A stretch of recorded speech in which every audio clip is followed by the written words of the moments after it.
জীবন কি? জীবন হলো ভগবানকে পাওয়ার জন্য যে পথটা খোঁজা হয়, সেটাই হচ্ছে আমাদের আসল জীবন। আর মৃত্যু হচ্ছে ভগবানের সাথে দেখা করবার একটা ভালো মাধ্যম হলো মৃত্যু।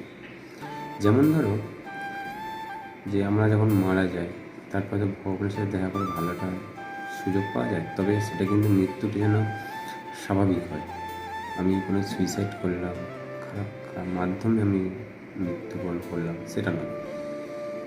আর মুক্তি যেটা বলা হয়, যে মানবজন্মের মুক্তি পেতে যায়, মুক্তি হচ্ছে সেটাই, পৃথিবীতে জন্মে মানুষের পাশে থাকা আর সকলকে সাহায্য করা, অন্যের সুখ দুঃখে নিজেকে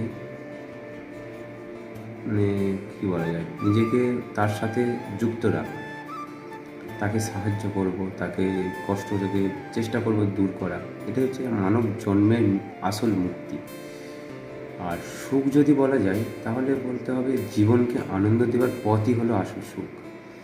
যেমন ধরো আমি আমার মনের মধ্যে আকাঙ্ক্ষা এসছে বা ইচ্ছা হয়েছে আমি একটা গাড়ি করবো, এইরকম ধরনের বাড়ি করবো, তখন কিন্তু আমার জীবন থেকে সুখটা কিছুটা হলেও আস্তে আস্তে কমতে থাকবে।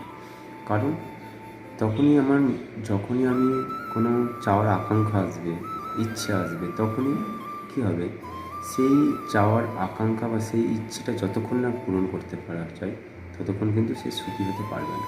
যখনই সে কমপ্লিট সেই কাজটা, তখন সে একটু সুখী পায়, আবার তখন সে চাহিদা আবার বাড়তে থাকবে।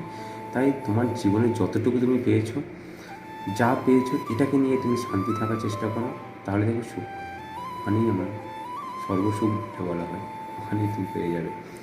আর দুঃখ হচ্ছে জীবনের পথকে শক্ত বা মজবুত করার জন্য খুব ভালো একটা মাধ্যম। ভগবান দেখবেন প্রত্যেকের মধ্যে দুঃখ রেখেছে, কারণ দুঃখ না থাকলে আমাদের সুখের মর্মটা বোঝা যায় না। আর দুঃখ আমাদের জীবনকে আরও মজবুত, আরও শক্ত করতে সাহায্য করে।